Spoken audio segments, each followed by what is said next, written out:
Hello and welcome to Megawatt, where each week we give you the lowdown on the latest piece of kit from the world of technology and gadgets. This week we're coming from the world of gaming, and in particular PlayStation 3 at Sony's PlayStation Day in London's O2 Arena. What have they got in store? What games are going to be big in this year and the beginning of next? Stay tuned to find out. Gamers keen to get playing the highly anticipated Killzone 2 on the PS3 will have to bear some bad news, I'm afraid. Sony has said that it will not be releasing the game until February 2009. However, as this trailer shows, the wait is likely to be worth it. The first-person action title looks to pack a real punch, with impressive graphics clearly pushing the boundaries of the console. As for the gameplay, the first-person shooter should tick all the boxes, but in the demo we saw, we're not so sure it will bring massive new elements to the genre over what is already offered by Call of Duty 4 or Gears of War on the Xbox 360. It's a long wait till February, and by the time Killzone 2 comes out, we'll have Gears 2 and Sony's other big shooter, Resistance 2, available to play. Let's hope the magic will come between now and then.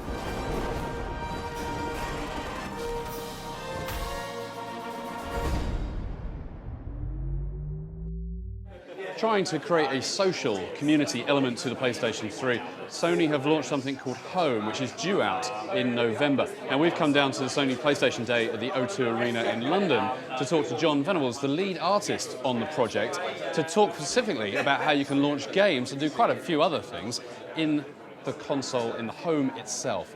So, how does it work? Okay, so here I am in Home Square. Home Square is essentially the first online meeting space in Home. And today I'm demonstrating game launching. Game launching is a feature in Home which allows me to meet friends online, set up a game, in this case MotorStorm, with all the various game parameters.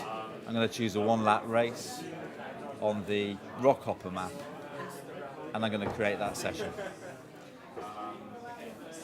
So now, hopefully, if Ron has seen this icon above my head, he will join the session, as he has done now.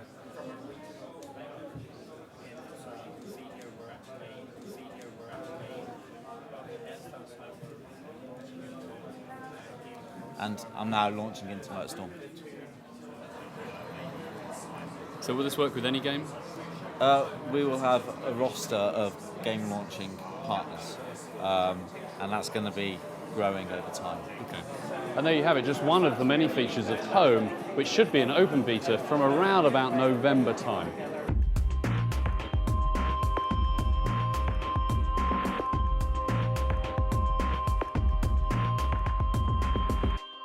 Here's a neat little trick for you. Did you realise that some printers come with the ability to back up your photos and images straight to a CD drive within the printer? Now, nobody likes to lose photos. You know, there's nothing worse than suddenly realising you've deleted everything, and so backing up onto CD is a really good idea. Now we're using this with the HP PhotoSmart C8180, and all we have to do is take your pictures from your memory card, pop them in, press on the save option, save to CD DVD, we open up the disk drive, put couple of seconds reading it, and that's it. It's as simple as that. MotorStorm 2 Pacific Rim is the follow-up to the first MotorStorm and sees the action move from the Dust Bowl of the Grand Canyon to an island complete with jungles, rivers, streams, and of course a token volcano that's likely to explode at any moment. Tracks in the Racer have been increased to 16 over the previous 8, and there are more vehicles to get to grips with, including a monster truck that's likely to destroy all in its path.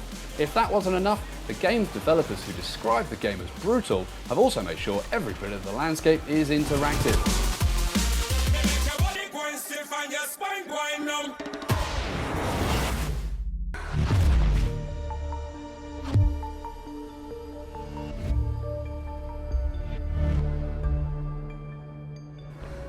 Parkour is coming to a games console and PC near you later this year. EA used the PlayStation Day in London to release the first trailer of Mirror's Edge, a new movement-based first-person shooter.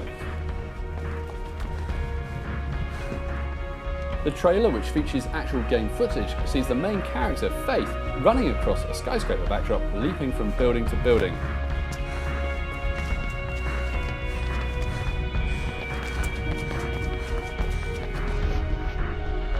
The game is due out later this year and is expected to be a huge title for those looking for something different to the usual horror genre.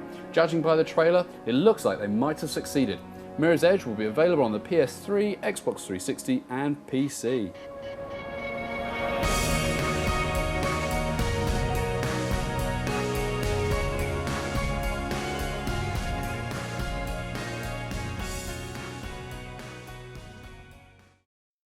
Due out in September, Sony's Play TV offering is basically a PVR Sky Plus box that you can add to your PS3 to be able to pause live television and record functions through an EPG scheduler. What does that all mean? Well, basically, you get to watch television via your games console. So there's an option to play live television, there's an option to access a guide where you can see what's going on and record programs on the fly. There's also a library, so you can check programs you've already recorded before. And in addition to that, you can also schedule stuff as well as do settings and other boring things. We go back to live TV. As you'll see, this is now streaming, so we're watching this. And you get to interact with the controller very much as you would Sky Plus, for example. It comes with two TV tuners, however you'll only be able to record with one while you watch the other. You won't be able to record two programs at any one time. And unfortunately, due to the standard change midway through development, it won't initially support Series Link options, so you can press the button and forget about it. However, you will be able to do something called repeat scheduling, which is set the recorder to come on at 10 o'clock every Wednesday, hopefully being able to catch the programs that you wanted to catch. Other than that, it's all very basic stuff. It will use the hard drive on your PS3, so only 40 gig, which is maybe not too big. However, it's only 60 quid, and as we said, it's due out in September, and that's Play TV. Resistance 2, the follow-up to the PS3 launch title, Resistance Fallen Man, will focus on four main areas: community, campaign, co-op and competitiveness. The storyline will reveal more about Hale's background and the origins of the Chimera, which both featured heavily in the first episode.